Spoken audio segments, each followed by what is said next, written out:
ಕಡಿತಗೊಳಿಸಿದ್ದಾರೆ.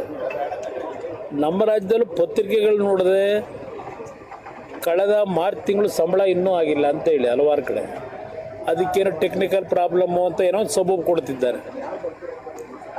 ನನಗೆ ಈ ರಾಜ್ಯದಲ್ಲಿ ಇವತ್ತಿನ ಸರ್ಕಾರ ಯಾವ ರೀತಿಯಲ್ಲಿ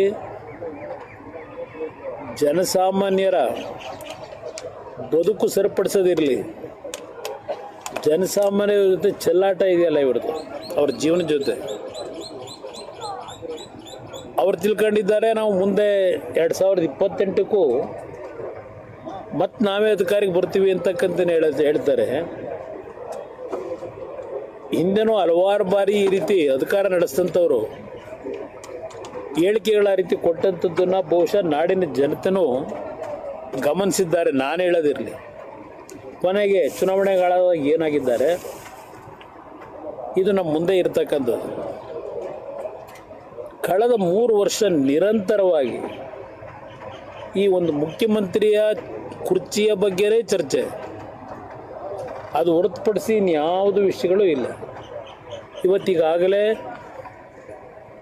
ಹಲವಾರು ಗ್ರಾಮಗಳಲ್ಲಿ ಕುಡಿಯೋ ನೀರಿನ ಸಮಸ್ಯೆ ಮಾಧ್ಯಮಗಳು ತೋರಿಸ್ತಾ ಇದ್ದೀರಿ. ಆ ಊರುಗಳಲ್ಲಿ ಬಿಂದಿಗೆಗಳು ಇಟ್ಕೊಂಡು ಖಾಲಿ ಬಿಂದಿಗೆನ ನೀರನ್ನು ಹುಡುಕೊಂಡು ಅಲಿತಾ ಇರ್ತಕ್ಕಂಥ ಪರಿಸ್ಥಿತಿಗಳನ್ನು ಇಡೀ ರಾಜ್ಯದ ಹಲವಾರು ಭಾಗದಲ್ಲಿ ಕಾಡ್ತಾ ಇದ್ದೇವೆ ನಾವು. ಅದರ ಬಗ್ಗೆ ಒಬ್ಬ ಮಂತ್ರಿ ಈ ಒಂದು ಕುಡಿಯೋ ನೀರಿನ ಸಮಸ್ಯೆ ಬಗೆಹರಿಸ್ತೀವಿ ಅಂತಕ್ಕಂಥದ್ದು ಒಂದು ಜನತೆಗೆ ಮಾಹಿತಿಯನ್ನು ಕೊಡಬೇಕು. ಇವತ್ತವರು ಕೊಟ್ಟಿದ್ದು ನೋಡಲಿಲ್ಲ ಯಾವ ಜಿಲ್ಲಾ ಮಂತ್ರಿಗಳು. ಇವತ್ತು ಹಲವಾರು ಸಮಸ್ಯೆಗಳನ್ನು ಎದುರಿಸ್ತಾ ಇದ್ದಾರೆ, ಆದರೆ ಇವರು ಯಾರಿಗೂ ಆ ಸಮಸ್ಯೆಗಳ ಪರಿಹಾರ ತಂದು ಕೊಡಬೇಕು ಅಂತಕ್ಕಂಥ ಜವಾಬ್ದಾರಿಯನ್ನು ನಿರ್ವಹಿಸಬೇಕು. ಅದರ ಬಗ್ಗೆ ಇವರಿಗೆ ಯಾವುದೇ ರೀತಿಯ ಕಮಿಟ್ಮೆಂಟ್ ಇಲ್ಲ ಅನ್ನೋದು ನನ್ನ ಅಭಿಪ್ರಾಯ. ಅಂದ ಇವತ್ತು ಬಹುಶಃ ಮುಂದಿನ 5ನೇ ತಾರೀಕಿನ ನಂತರ ಈ 3 ವರ್ಷದಲ್ಲಿ ನಡೀತಾ ಇತ್ತಲ್ಲ ಕುರ್ಚಿಯ ವಿಷಯದಲ್ಲಿ, ಆ ಕಡೆ ಕೆಲವರು ಮಾತಾಡೋದು, ಈ ಕಡೆ ಕೆಲವರು ಮಾತಾಡೋದು, ಇನ್ನು ಕೆಲವರು ದೇವರ ಕೃಪೆ ಬೇಡ್ಕೊಂಡು ಓಡ್ತಕ್ಕಂಥದ್ದು. ಈಗ ಅದೇನೋ ಮಾಟ ಮಂತ್ರದ ಬೇರೆ ಪ್ರಾರಂಭ ಆಗಿದೆ. ಮಾಟ ಮಂತ್ರದ ಬಗ್ಗೆ ಅವ್ರ ಪಕ್ಷದಲ್ಲೇ ಚರ್ಚೆ, ಮಾಟ ಮಂತ್ರದ ಬಗ್ಗೆ ಬೇರೆ ಪಕ್ಷದಲ್ಲಿ ಮಾತಾಡೋದಿರಲಿಲ್ಲ. ಆರೋಪ ಅವರ ಪಕ್ಷದಲ್ಲಿರ್ತಕ್ಕಂಥ ಶಾಸಕರೇ ಇವತ್ತು ಅದೇನೋ ಮುಖ್ಯಮಂತ್ರಿಗಳ ಮೇಲೆ ಮಾಟ ಮಂತ್ರ ಮಾಡಿಸಿದ್ದಾರೆ ಅಂತಕ್ಕಂಥದ್ದು ನಾವು ಉತ್ತರಗಳು ಅವರೇ ಏನು ಕೊಡ್ತಾ ಇದ್ದಾರೆ. ಇವೆಲ್ಲ ನೋಡಿದ್ರೆ ಭಾಳ ಹುಡುಗಾಟಿಕೆಯ ರಾಜಕಾರಣ ಈ ರಾಜ್ಯದಲ್ಲಿ ನಡೀತಾ ಇದೆ ನನ್ನ ಅಭಿಪ್ರಾಯ. ಇಲ್ಲಿ ನಮ್ಮಲ್ಲಿರೋ ಸಮಸ್ಯೆ ಬಿಟ್ಟು ಅಲ್ಲೆಲ್ಲ ತಮಿಳ್ನಾಡಿನಲ್ಲಿ ಹೋಗ್ಬಿಟ್ಟು ವಿರಾವೇಶದ ಭಾಷಣ, ಮೇಕೆ ದಾಟಿ ನೀರು ತರಬೇಕು ಅಂತಾರೆ, ಅಲ್ಲಿ ಹೋಗ್ಬಿಟ್ಟು DMK ಗೆಲ್ಸಿ ಅಂತಾರೆ. ಅವ್ರು ನೋಡಿದ್ರೆ ಕೋರ್ಟ್ಗೆ ಹೋಗಿ ಪ್ರತಿನಿತ್ಯ ನಮ್ಗೆ ಅಡಚಣೆ ಉಂಟು ಮಾಡ್ಕೊಂಡೇ ಕೂತವ್ರೆ. ಕೊನೆಗೆ ನಮ್ಮ ಮೇಲೆ ಹೇಳ್ತಾರೆ BJPಯವರು ಇದ್ರ ಬಗ್ಗೆ ಕೇಂದ್ರ ಸರ್ಕಾರದ ಮನವರಿಕೆ ಮಾಡಿಕೊಟ್ಟಿಲ್ಲ, ಇದ್ರ ಕೊನೆ ನಮ್ಮ ಮೇಲೆ ಹೇಳ್ತಾರೆ. ಇದು ಈ ರಾಜ್ಯದಲ್ಲಿ ಯಾವ ರೀತಿ ನಡೀತಾ ಇದೆ ಎಂಥದ್ದು. KPSC ಕೃಷ್ಣ ಬೈರೇಗೌಡರು ಉತ್ತರ ನೋಡಿದೆ KPSC ಬಗ್ಗೆ. ಈಗ ಅದಂಥದ್ದು ಒಂದು ಸದನ ಸಮಿತಿ ಬೇರೆ ಮಾಡ್ತಾರೆ ಅಂತ. ಈಗ ಸದನದ ಸಮಿತಿ ಮಾಡಿ ಕಾಂಗ್ರೆಸ್ಸಿಂದ 7 ಜನ ಮೆಂಬರ್ ಅಂತೆ, BJPಯಿಂದ 3 ಜನ ಮೆಂಬರ್ ಅಂತೆ, ನಮ್ಮ ಪಕ್ಷದಿಂದ ಒಬ್ಬರನ್ನ ಕೊಡಿ ಅಂತ ಹೆಸರು ಕೇಳವ್ರೆ. ಏನು ಮಾಡ್ತೀರಿ ನೀವು? ಏನು ಸದನ ಸಮಿತಿ ರಚನೆ ಮಾಡಿ ನಿಮ್ಮಿಂದ ಏನು ಈ KPSCಯ ಕೊಳಕನ್ನು ಯಾರಿಂದ ಎಲ್ಲಿಂದ ಪ್ರಾರಂಭ ಆಯಿತು? ರೀಡು ಮಾಡಿ ಕೋಟ್ಯಾಂತರ ರೂಪಾಯಿ ಲೂಟಿ ಮಾಡಿದ್ರಲ್ಲ, ಆ ರೀಡುಗೆ ಬೆಂಬಲ ಕೊಟ್ಟಂಥ ವ್ಯಕ್ತಿ ತಗೊಂಡೋಗಿ KPSC ಚೇರ್ಮನ್ ಮಾಡಿದ್ರಿ. ಬೀದಿ ಚರ್ಚೆ ಆಯಿತು. 1 ಕೋಟಿ ಉದ್ಯೋಗಕ್ಕೆ, ಅಸಿಸ್ಟೆಂಟ್ ಕಮಿಷನರ್ ಪೋಸ್ಟಿಗೆ ಎಲ್ಲರ ತಲೂ ತಗೊಂಡ್ರು. ಕೆಲಸ ಆದಮೇಲೆ ಕೆಲಸ ಆದ ನಂತರ ದುಡ್ಡು ಕೆಲಸ ಆಗದೆ ಇದ್ದೇನೆ ಮತ್ತೆ ಕೊಡತಕ್ಕಂಥದ್ದು ಎಲ್ಲ ವ್ಯವಸ್ಥೆ ಶುರುವಾಯಿತು. ಆಮೇಲೆ 18 ಜನ ನೀವು KPSC ಮೆಂಬರ್ ಮಾಡಿ ಆ ಸಂಸ್ಥೆ ಉಳಿಸ್ತೀರಾ? ಸದನ ಸಮಿತಿಯವ್ರು ಏನು ರಿಪೋರ್ಟ್ ಕೊಡ್ತಾರೆ? ಈಗ ಹಿಂದೆ 2011ರಲ್ಲಿ ಯಾವೊಂದು ಆ ಬ್ಯಾಚ್ನ 370 ವಿದ್ಯಾರ್ಥಿಗಳ ಬದುಕಿನ ಜೊತೆ ಚೆಲ್ಲಾಟ ಆಡಿದ್ದು ಇದೇ ಮುಖ್ಯಮಂತ್ರಿ. ಅಲ್ಲಿಂದ ನಡೀತಾ ಇರ್ತಕ್ಕಂಥದ್ದು.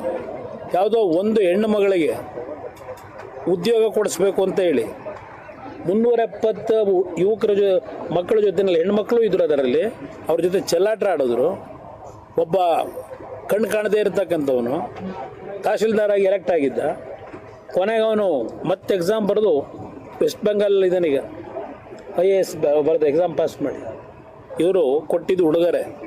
ಅವತ್ತು ಅದೇನೋ ಚೋಟಾ ಕಮಿಟಿ ರಿಪೋರ್ಟ್ನ ಇಂಪ್ಲಿಮೆಂಟ್ ಮಾಡ್ತೀವಿ, ಎಷ್ಟು ವರ್ಷ ಆಯಿತು